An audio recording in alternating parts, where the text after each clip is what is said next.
خب سلام اولین ویدیو چنلم. خب اومدم یه آموزش بدم که شاید خیلیاتون به مشکل بهش برخورده باشید.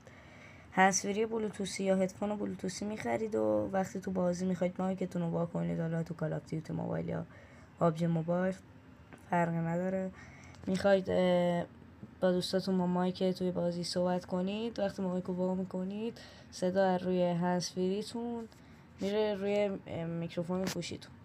برای حل این مشکل وارد تنظیمات گوشیتون شید، وارد قسمت برنامه ها شید، بازی مورد نظرتون، حالا من پابجی، اگه کال آف دیوتی رو سرچ کنید، بزنید روی کال آف دیوتی، اینجا مجوزهای برنامه رو بزنید.